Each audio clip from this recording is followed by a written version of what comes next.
Oh, you already are magically here. That's amazing. XOXO, I thought I was supposed to click a button. All right, right on, everybody. Feel the warmth of the fire. Do you feel it? We're going to get cozy over the next half hour or so. I want you to think about this conversation like a conversation that she and I are going to have like two besties. We're going to say all the things. There are no filters in this conversation because you can see from the way that we framed this 3-act play, it was framed as success planning, not succession planning. So Rachel and I have both been through successions, but we didn't want this conversation to be so binary that we were only thinking about what happens when one person is exiting and the next person is coming in. Because really we want to think about the total sustainability of your organizations, the success of your organizations, and we need to think about distributed leadership in so many different ways. So that's the lens that I'd love for you to bring to this chat. Second thing is you're going to hear us just talk about stuff. We'll have 10 minutes of rapid fire, anything you want to ask this brilliant woman. So I'm going to encourage you to just write down what you want to know from her. Is she shaking her head? Like, no? I can't, I'm trying to look at the people and not at you. Is she going like this? She is brilliant. In a half hour in our prep conversation, I was like so lit up by everything this woman had to say. I could soak it up for days. So trust when I say this is a source of wisdom, and let's just go there. Right on. All right, Rachel, you ready for this? I am. I even brought the vintage 70s cabin feel for you, just to... You look hot. It's amazing. I love it. All right, let's just set the stage a little bit. Yeah.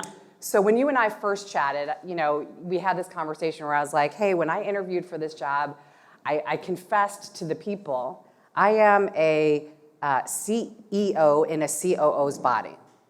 So I'm more like, I play the part of a CEO, but I operate like a COO. My brain is like rows and columns, and I have to kind of rev up to be CEO of an organization. It's not naturally in my DNA. You and I shared a little bit of that in common. Do you want to tell me a little bit about your path to get to the seat that you're in and what you learned along the way? Yeah, you bet. Thanks, Maria. So I started at Central City Concern, and check me if the sound is funky. I can modulate my voice. I started in 2006 as a primary care provider in this tiny healthcare for the homeless clinic. And our job was to try to take care of who was coming in the door. So we just created stuff. We started doing things. We created a hepatitis C program, a chronic pain program, better ways to treat opioid use disorder. And I kind of thought when the CEO job opened up, that would have been, 11 years later, I was like, oh, this is going to be, like it was being a medical director or a chief medical officer kind of on steroids. I'm going to be able to do all the stuff that I always wanted to do because I'm a middle child. I'm a little helper. I like to sort of pitch in and make things better. And I'd been able to do that, in time as a primary care provider, a medical director, a chief medical officer. But that thing that you were saying about being something else in the CEO's body, once you become CEO, people don't want you mucking around in their stuff. They don't want you in there being a middle child and doing. And one thing I learned early on is you have to change your definition of doing. It doesn't mean that you don't do anymore, but you got to change what that looks like and what you feel, that innate feeling of, there is some selfishness to this, some hedonism. You do want to feel good in what you're doing, and you have to change what that looks like. And what I found, I know we'll talk more about this, is that it became less about doing and developing programs and much more about growing and developing people. Well, to that end, you and I talked a little bit about kind of the Venn diagram, right, of where you derive energy, but where you actually have to do the work. So you had to do some cross-stitching to figure out where I get lit up and what I have to do, when and where does that match? So can you share a little bit about how you figured that out? Yeah. So we just named our new successor, our new CEO, the person. And I said to him, his name's Andy Mendenhall. He's fantastic. I'm like, okay, Andy, you're the CEO. Say goodbye to everything you love. like you're gonna, like, this is the things that you, because he was our chief medical officer, kind of same trajectory that I took. And as I mentioned earlier, I love seeing patients. I love kind of hustling around the clinic, in a team model and talking to people and solving problems and getting things done. So what I realized, this took me a couple years to figure out, is you have to actually map two things. And I didn't make this up, I stole this from a book. Where do you find energy? Like, where at the end of the activity do you actually have more energy than you did going in? And where are you engaged? Where are you really focused? There's that optimal state of flow that people talk about. And I kind of went through my day and I figured out these are the places where I find energy and where I'm really focused. And I literally tried to plug them. Maybe I couldn't get it accommodated in a day, but could get it accommodated in a week. And some of those were the old things that I'd experienced as a care provider or as a medical director. And some of them were the new things. And I found if I didn't do that, like it was my first year as CEO, I would come home and I would just literally, you could ask my family, I would lie face down on the rug. That was the way that I sort of seemed to like reconstitute myself as a human being. But once I figured out where you get this energy and where you get engaged and you can actually plug that in, it really helps. And I know we talked a little bit about sort of intuition as part of that too. Go there in a sec, but before we do that, in case there are readers in this room, do you want to tell them the case that you were reading or the book that you were reading that inspired your energy engagement overlap thing? Oh, yeah, it's called, it's a little cheesy, but it's called Designing Your Life. It's by two Stanford product design professors, whose names, they're like Matt and Bill, I can't remember their names. And they design things, like Velcro and paper, airplanes and stuff like that. But they actually took the same principles of design and applied them to people's life course. And they teach the course to undergraduates and to graduate students. And it's apparently like wildly successful. So they turned into a book. So Designing Your Life. You can have my copy if you don't want to buy your own. Your dog-eared highlighted copy. I give it around. Yeah. Maybe that'll go on the used prize table we've got waiting for our audience members. That's an inside joke, Rachel. I'll tell you that later when we chat. Okay. Right on. So we talked a little bit about intuition. So let's go into intuition. You came in with a sense of what you thought the CEO job was going to be, but then you developed your intuition about what the staff and the organization and the city actually needed at the time. How did you do it? How did you pull that off? Yeah. So this idea of intuition is really interesting. I thought it was something that was innate. It's your soul. It's sort of, what you were born with. But a really interesting psychologist friend of me talked about this idea of intuition. It's actually all of your experience and thoughts that have sort of, they've sort of gotten so consolidated in you and aggregated that they feel instinctive, but it's actually the accumulation of experience and wisdom over years. And I found myself all of a sudden as CEO being like, oh my God, I'm a CEO. What would a CEO say right now? And I had to figure out, okay, stop doing that and just say, who am I? And then try to tap into that intuition, because that, again, it's not going to lead me astray. It's the stuff that I've accumulated over my now 51 years. And sometimes if that wasn't really working, I would picture myself, and I still do this, talking to a patient, which is kind of where I feel most comfortable, or talking to my best friend. And then that kind of like you can feel yourself kind of glue back together. You kind of get grounded. And and then I would kind of draw upon that in a time of, either when I was making a decision or having a tough conversation or giving a talk or something like that. I love that. Last night, a very wise person named Pam, in the room right over here, taught me a lot, taught I know a lot of us a lot about, okay, let me try this on for size. I am a beautiful, foxy fish. I'm a beautiful, foxy fish. Is it good? I'm a beautiful, foxy fish, and sometimes the world wants me to be a bird. And I'm not wired as a bird. Do you know, I'm a beautiful foxy fish. I'm supposed to swim through the sea. And sometimes the world expects me to be a bird and to fly in the sky and all the things. And so a little bit, Rachel, about what you're telling me right now is sometimes when we get appointed into positions, the noise of our own imposter syndrome is lit. It is on fire. And we assume that we're supposed to be, what would a CEO do? And maybe the question is, what would fill in the blank, what's your beautiful foxy fish name do?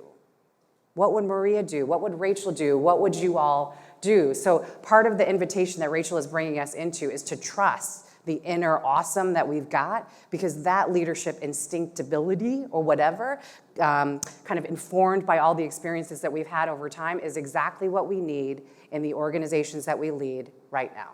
Exactly what we need. Second thing I might say, Rachel, before we go on to the next question, is that one thing that I learned a little bit coming into this work is a lot of times, you know, all of our donors, our boards, the worlds want us to be innovative. Yeah? Let's do innovation. Why are you doing that same old stuff you've been doing every year for so long? Let's be innovative. Let's be innovative. And sometimes I hear that and I want to take a fork and just... And the powerful quote that I once heard is that people confuse innovation with invention. People confuse innovation with invention. And in fact, innovation is actually recombinant. Now, I had to go to the dictionary to look up what does recombinant mean. But recombinant means actually taking stuff that we've already got and just mixing it up in a different way.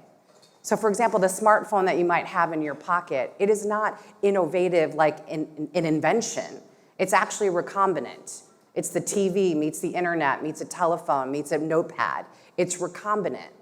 And so I just want us to hold that space too. It's like we don't always need to be thinking, shooting, figuring out the big new fancy schmancy.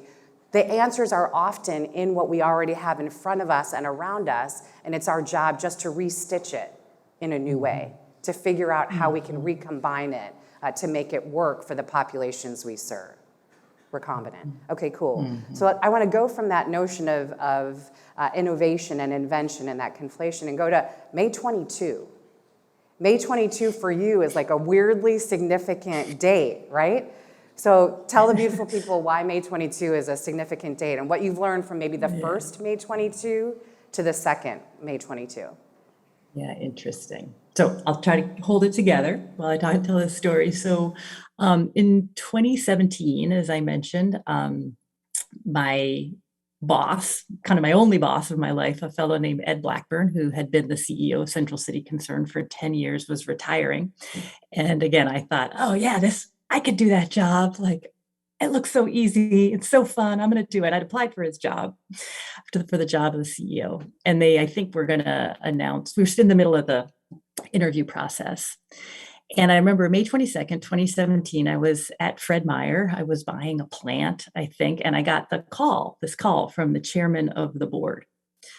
And he said, Rachel, Ed's in the ICU. And we don't know if he's going to make it. And we need you to step into the role. You're in charge.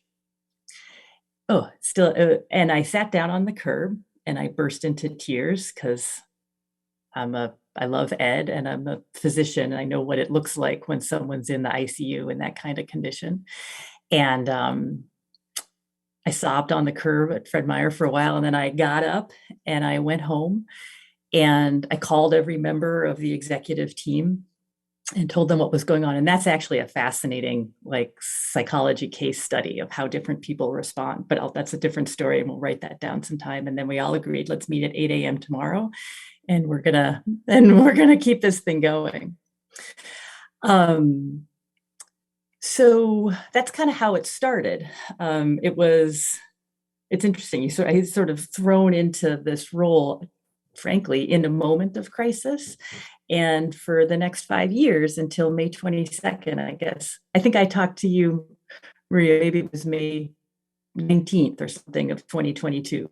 But the next 5 years were kind of defined by just big, momentous things, both beautiful, exciting, anticipated things, and tragic and overwhelming and bewildering things kind of all unfolding and happening.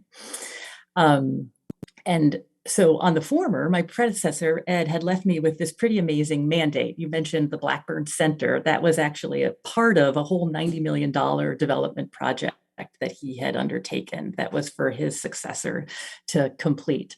And we had signed up for that. It had national attention. I remember the board chair, the same board chair who called me that night at Fred Meyer, he's saying, "Rachel, this does not fail." And I'm just like, oh, like I'm a primary care provider. That's not how we work.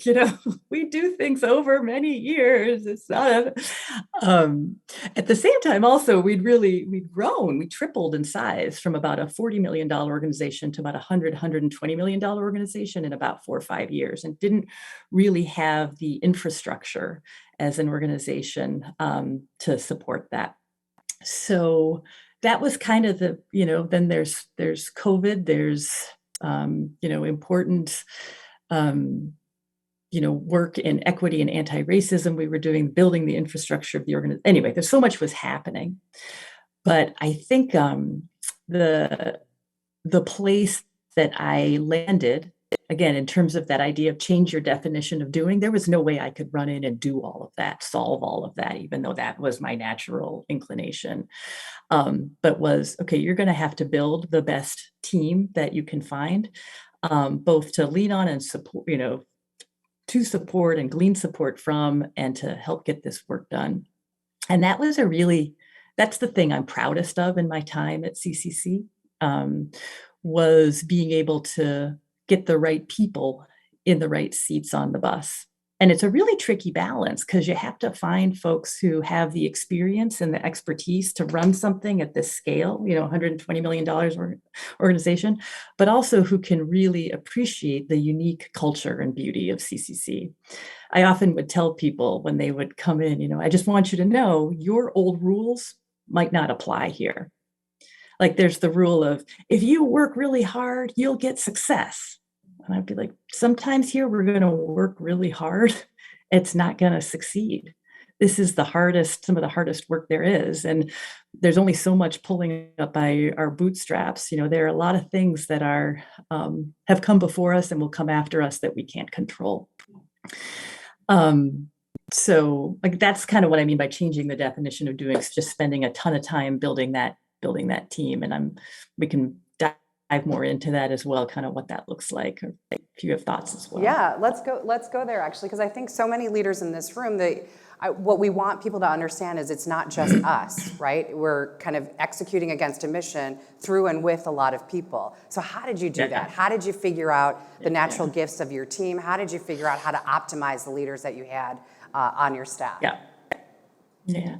And I'll start with the executive team, but know that the ideas there, sometimes people brought on their own, but were ones that we also were using to think about our senior directors, our directors, our managers. There's an extraordinary bench of talent at CCC.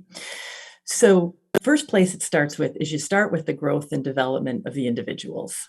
And it can get, particularly my CFO, he's like, who's not going to talk about his feelings? This guy right here. He used to say it.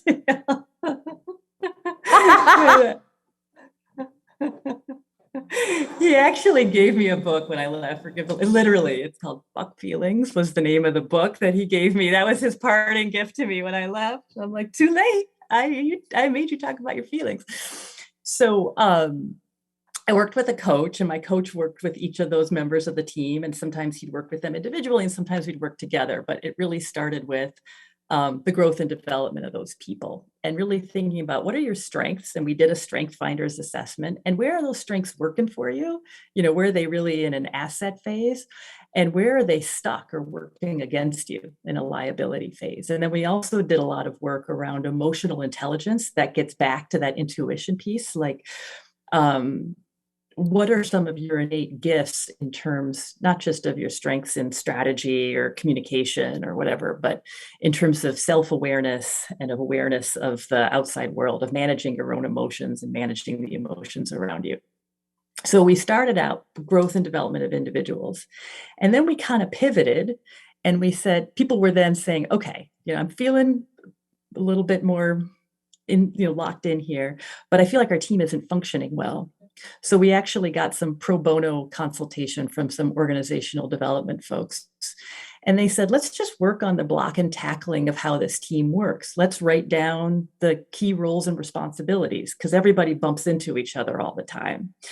So we spent a couple workshops doing that.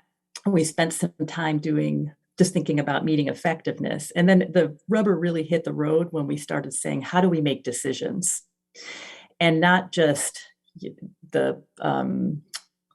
it wasn't vague, it was highly concrete. We brainstormed, what are the top 10 difficult recurring decisions? Both the 3 criteria where it has to be really a difficult decision to make, where there's a lot of conflict.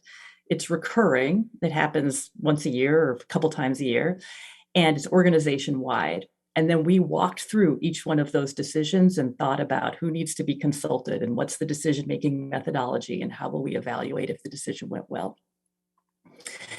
And then following that, in my last 6 months or so, then we started to get really deep and people said, okay, now we've thought about our work as individuals, we've got some of the mechanics of how we work as a team, but do we really trust each other? Because in order to make these things work, we have to have 2 things. We have to have high trust and we have to have high conflict. And so we kind of went off site for another couple days. I think that was in March of this year. And, just at a pretty deep level, started to, again, reveal a lot of, you have to sort of be self-revelatory in order to build that trust with others. And I kept telling people there's a chain of inference here. It starts with self-responsibility for your own growth and development. And only then can you build a high trust, high conflict team. And only then can we make better decisions. So being able to run this organization responsibly, and actually, if you go back down that chain, it starts with who am I and how responsible am I for owning my own stuff, both the good and the bad, and growing and developing myself and sharing that with other people. So that was about,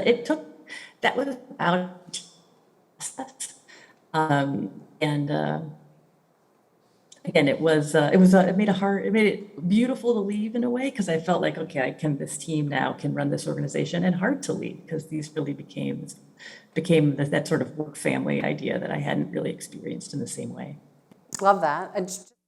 It might not be intuitive to most people. Do one double click on the notion of high trust, high conflict. Like some people might hear that and be like, wait, what? Like high conflict, that's not what I'm trying to create inside my organization. So why is that combination of high trust, high conflict critical to an effective team? Yeah, well, you want to be able, you kind of want, what was that Abraham Lincoln book, Gang of Rivals or something. You want people with really different opinions and different points of view weighing in on a difficult decision. And if people have like that narrative inside their head about what you're saying before you even say it, then you're probably going to be a little more guarded about what you're going to say. And also somebody's not going to receive or really hear the information that you're trying to give. So that's why the trust is so high. You have to feel trustworthy in being able to say, I'm going to say what I'm going to say without a precondition of judgment or shame or blame. And as the listener, you also have to have some trust that's what that person is going to say isn't going to just be what you have concocted this narrative or assumption that it is. Think of how many times you sit in a meeting and then you're like, oh, Rachel's going to do her thing. A frizzy-haired hippie lady is going to do her thing about, we have to care about the people. Maybe that's not what I'm going to say that time. And so I want to be able to trust that I'm going to be heard, again, without judgment, shame, or blame. I always used to say that, disown, shame, and blame, because that's part of really what gets in our way. I want to be sure that I'm going to be heard. And as a listener, I also want to ensure that I'm, having enough trust in that person to be able to listen for what unique thing they're contributing. Because that conflict's essential. Absolutely. And I feel like that's part of what we're trying to do when we build more inclusive workplaces, right? Like the more diverse our teams are, the more probable we should be having high conflict conversations, that means we're getting closer and closer to better solutions for our population. So as we wind out our time together and I open it up for Q&A with the rest of the crowd, I've got 2 last questions for you. You hinted a little bit about the challenges inside of COVID and what happened in our world over the past 2+ years. I wonder if you can share a little bit about what you learned from the child psychology piece that you studied and how it translated to how you helped your teams to navigate through these challenging times. Yeah, absolutely. I think the phrase, Maria, you and I talked about was this idea that with COVID, we applied a stress test, I'll use a medical analogy, a stress test to a fragile system, and we failed. We didn't maybe fail in terms of COVID numbers. At least in Oregon, we did well in that regard, but we failed in other ways. We saw a rise in violence, in houselessness, in distress, both indoors and on the streets. We saw our mental health system sort of incredible new difficulties with access at the state hospital, all kinds of things. And when I saw that kind of like monumental challenge, I thought of 2 things. One is, okay, I got to run in and fix it. And I realized, again, you can't solve it all at once. You kind of got to break it down into component parts and figure out what can you control, what can you be supportive of, and what can't you. And the second thing I thought about was, how do you communicate this? And of all places, it was in the Harvard Business Review. A colleague of mine forwarded me this article. And it was an article called, Effective Crisis Leadership or something. But it was about this concept from child psychology of not holding the child, but actually creating meaning for people. Creating when things seem like, think of a child's mind, there are no boundaries to it. Part of the role of a parent is to create a container in which that child feels safe. Here's what's in and here's what's out. And to kind of interpret and provide context and give meaning to what seems like a highly disorganized and disorienting environment all around them. And so that's kind of what I tried to do in terms of communicating with our staff at that time and my own, patients that I was seeing. Here's what that idea of, hey, this isn't the end of the world, but it's a stress test and we failed the stress test. And here's what we can do to fix it. And here's the stuff that we can't. And we see it all. We can't run in and fix it all at once.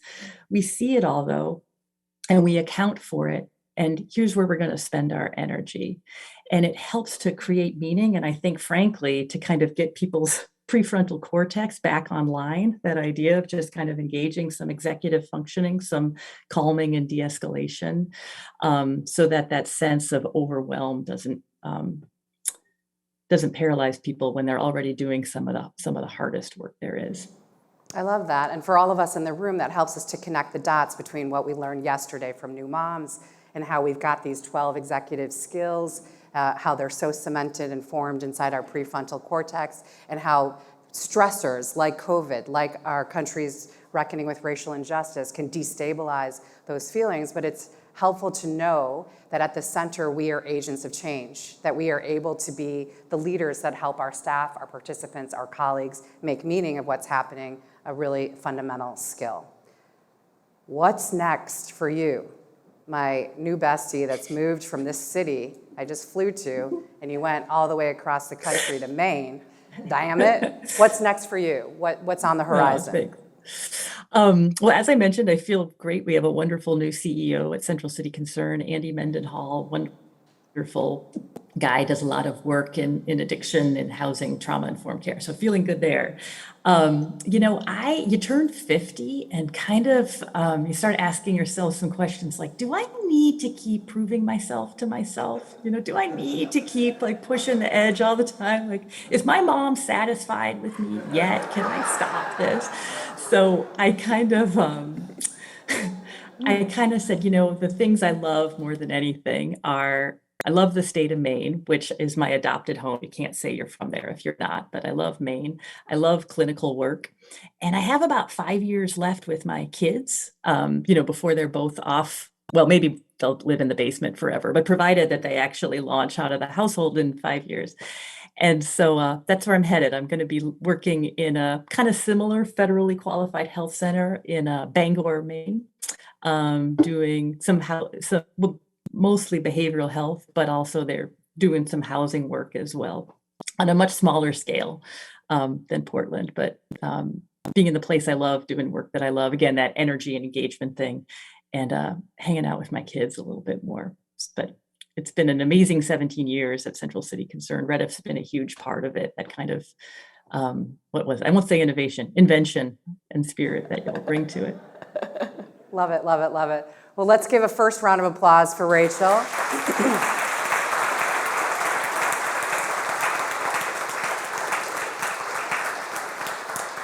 Hope you can hear that. There's a lot of smiling faces on the other side of this mic. What do we want to know from her?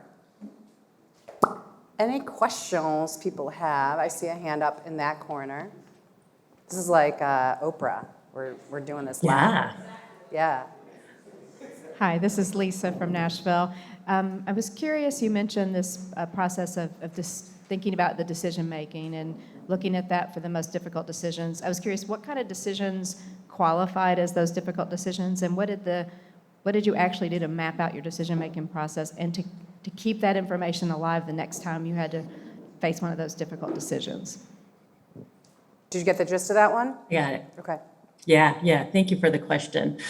So just to restate, the question was about what are some of those difficult recurring decisions? What ones actually rose to the kind of met that threshold, and then what did you actually do around that? So let me think.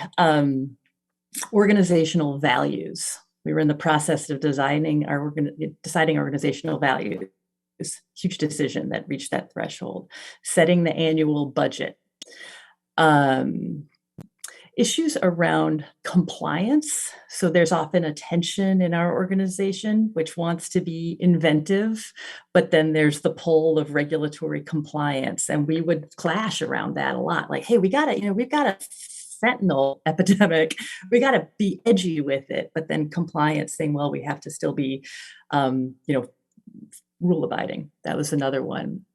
Labor negotiations come up at our collective bargaining agreement. That comes up every 3 years. How do we manage that? We build a lot of buildings at CCC, and sometimes that would happen in a silo, and then the rest of the organization was catching up building buildings, but also starting new programs. Communication was one. I think in the last several years, understanding when something is happening in the community or in the world, what issues are we talking about and engaging with our staff and our community around as an organization? What meets the threshold and of those? So those are some key examples. We actually worked with these organizational development consultants, gave us a decision template, which I'm happy to share widely. And it would say, who makes the decision? And then the really interesting thing was, what's the decision-making method? There are different ones, they go from one end, authoritative, like I'm one person and I consult nobody and I make this decision, to the other end is consensus, where everybody in the agreed decision-making body agrees. And then there's kind of stuff in the middle, like consultative, where maybe one or two people make a decision, but there's a key set of stakeholders that are consulted with, and you kind of map all of that out. That probably accounted for 80% of what was on that decision-making template, because that's where we would always trip over each other, like nobody talked to me, or how come I have to go and talk to everybody to make this decision? And then things like, again, what factors will be considered, who has veto authority over the decision? Sometimes we would say the board, CEO can make this decision, but the board has veto authority. How will the decision be communicated? What will be the timeline for it? And how will the efficacy of that decision be evaluated? So back to sort of those ideas of building a more inclusive workplace. Speaking of inclusive, my dog just walked in the door. Being able to be very clear at the outset and work with others on who has a voice in this decision and to what extent, and not having that be very transparent. These are all posted for the organization to see. Amazing. And yes, I can guarantee that we'd be interested in that template. So go ahead and shoot that For over to sure. us. That'd be great. Next Will up, do. let's take a question at this table. Sarah, oh, Sarah's got it. Sorry. Hi, this is Andrea. You've just answered a little bit. You said you had organizational developmental consultants. Did you have any type of an operating system that you implemented for all the changes that you were making? Any type of tools that you used? Any type of tools that you use to kind of operationalize the changes and the decisions that you made as an organization? Boy, what a good question. I might have scooted out of the organization before that work was manifest. So one thing is that we did set up with the OD consultants what they call action learning workshops. So for instance, in September, I won't be there for this, but we're going to double back and with the consultants do a workshop that says, okay, we worked on the budget together, or we made this decision about the building. Like, how did that go? What do we want to learn about it in real time?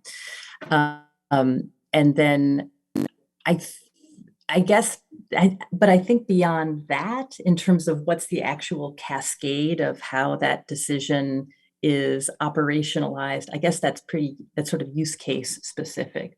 Again, part of the template though does say, make sure you have a communication strategy and make sure you have a timeline and you have some evaluation. So sorry if that's an unsatisfying answer. Let's do one last one. Sherry? So many of us in this room are founders who now have to transition into leadership. So what is your advice for a founder who is transitioning into leading an organization? A founder who's leaving or who is moving into leadership? Moving into leadership. It might be counterintuitive to us, Sherry, because we're thinking the founder is the leader, so say a little bit more. Sure. So if we start an organization, oftentimes we start as the only salaried employee, and then we grow, right? So we can have 10, 20 people now, all of a sudden we're leading. What advice do you have? What do we need to know as we go through that growth? Founder, she started the gig, and then now as the organization's growing, it's 10, 20. Ooh, I went from founder to leader, capital L. How do I navigate through that kind of transition?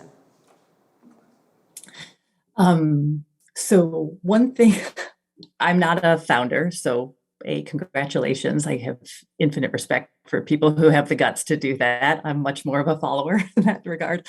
I realized that there's sort of instinctive leadership. Clearly you have that by being able to found something.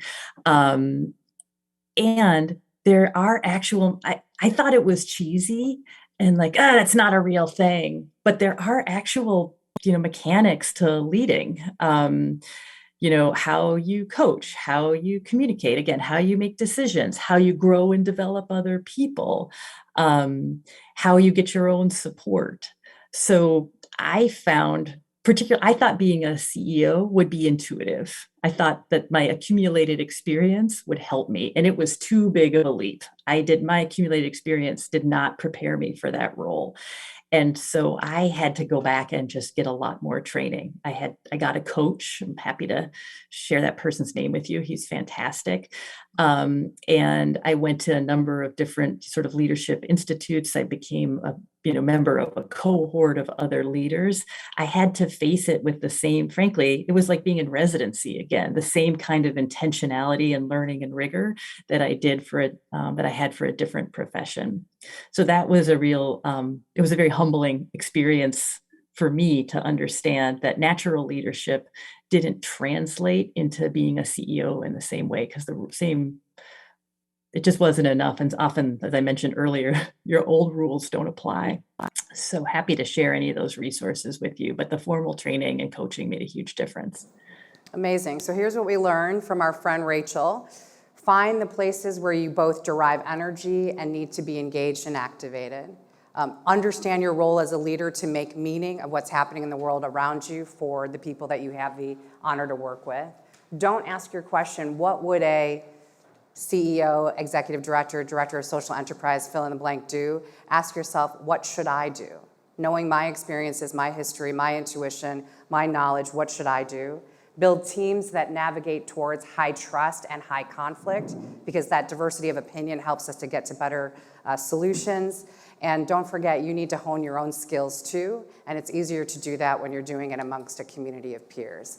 Awesome stuff from Rachel all around. Let's give it up for this lovely lady. Thank you.